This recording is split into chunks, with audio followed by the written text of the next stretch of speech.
Hey there everybody, it's Kathy here. I know I don't get on here very much. Just had a lot going on, and the last video I made was about my physical ascension symptoms and a part 2, but I'm on today because I recently, well, first of all, to back up, recently just did the Aura of Dreams video with my cousin, who is a published author himself, and his name's A.L. Mengel, and we did about a 40-minute video in his Aura of the Soul series, and it's called the Aura of Dreams, and I'm going to put the link at the end of this. But we talk about dreams and the afterlife, spirit visit dreams. I mentioned my book, Spirit and Belief, and of course the Ultimate Warrior, who was the inspiration behind the book. But it's very fascinating. We mentioned reincarnation, past lives, all that good stuff. So if you're interested, check it out. Hopefully I'll have it up on my channel.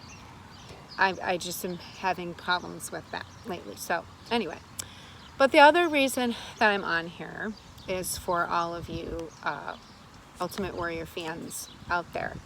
And recently, the A&E network through the WWE, that Sunday night, the 23rd, they aired the Ultimate Warrior Biography.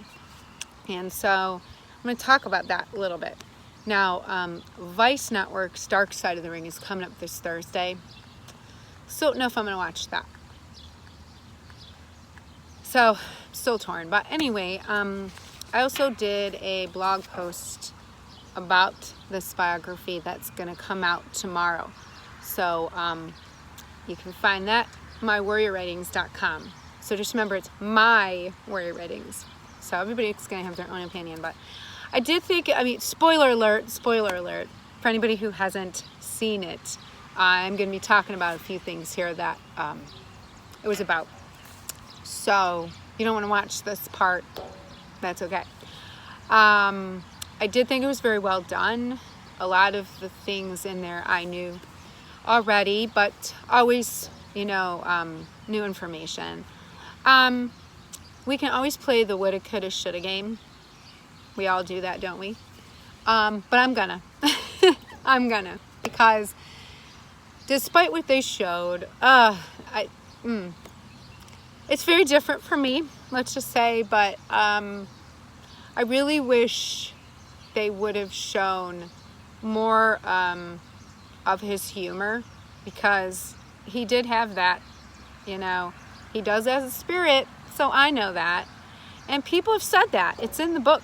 Vince has said that. Dana has said that. And I know that's not what that biography was about. But they could have mentioned that a little bit, instead of kind of painting this picture of a tragic loner who didn't seem to have any friends. And he did have friends in the business. Okay, that was my other point. Okay, yeah, a lot of them are gone. But he was close to Undertaker. I wish he would have talked about how funny they did some things with the casket.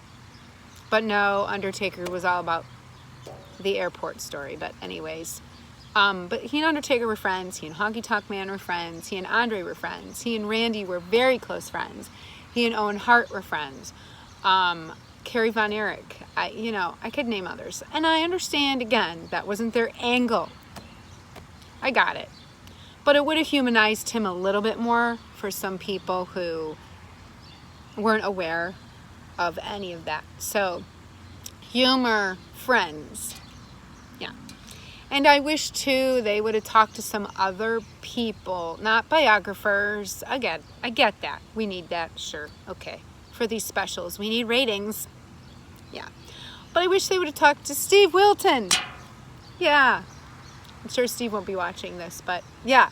So I'm plugging Steve here. But people who knew him later on, so you could see the evolution of him as a man, not just as this troubled wrestling superstar. Yeah, he was the true husband and father that he needed to be. I never say want, I say need, because, yeah, it was a need for him.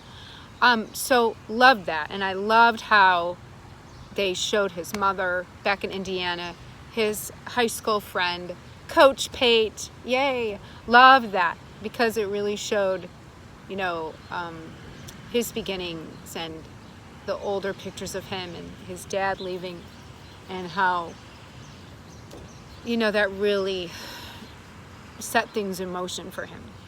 And everybody has things, whether we share them or not. I have demons also that unfortunately have manifested physically for me, and I have to work through them. So we all have stuff. We're all troubled, and like, you know, his drug use and those kind of things, and I'm mentioning that a little bit in the post.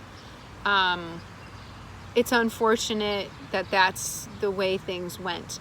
Was he diagnosed with anything? You know, it's not for any of us to say, but what I try to look at is the fact of fame.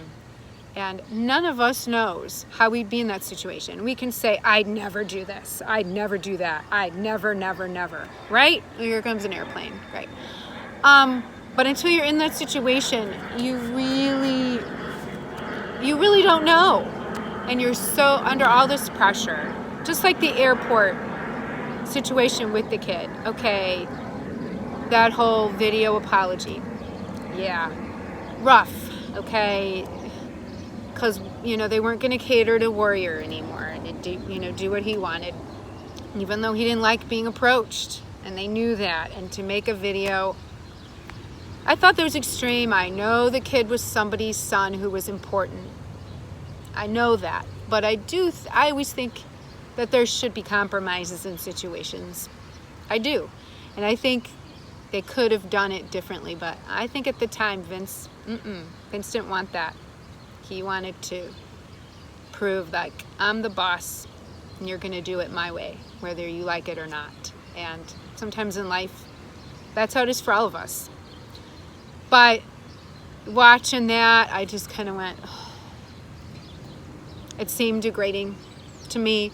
I think, you know, one-on-one would have been better. Meeting the boy, you know, in person, talking to him, giving him some autographs, doing that. Again, that's just me, my opinion.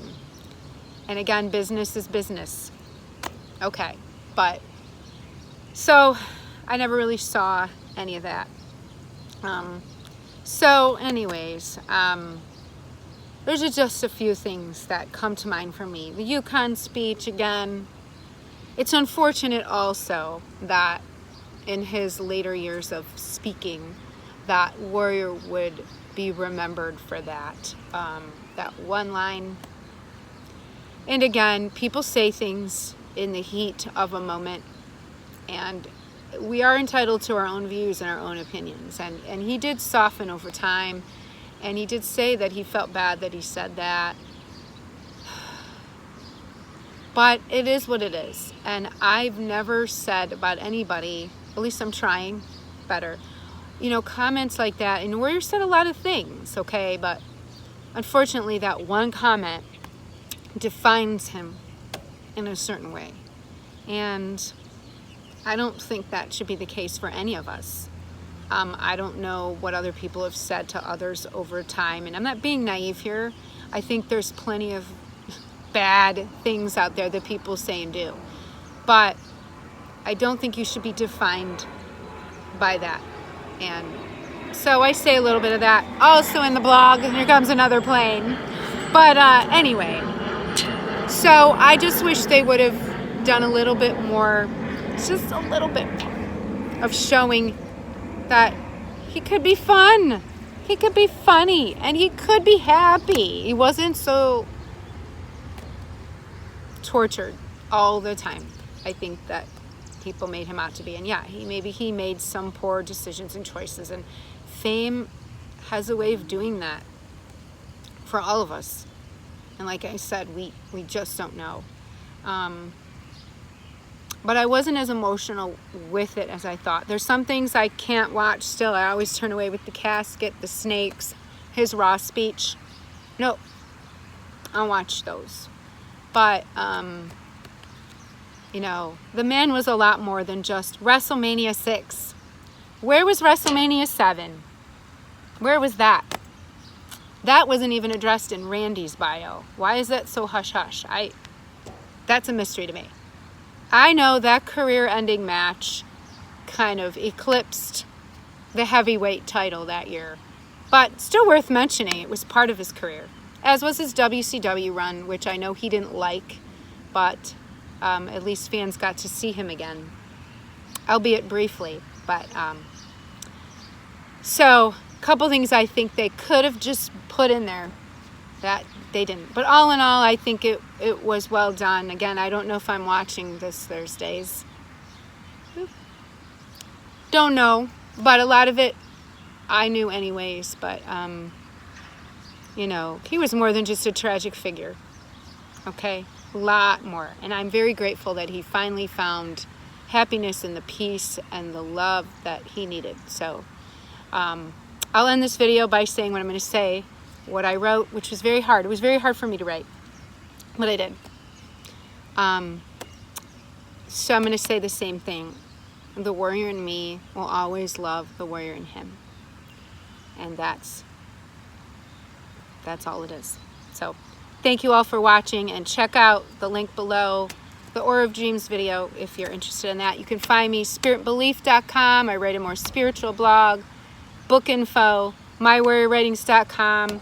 I'm on Twitter. I'm on some Facebook groups with Warrior. So until next time, have a great day, everybody. Always believe.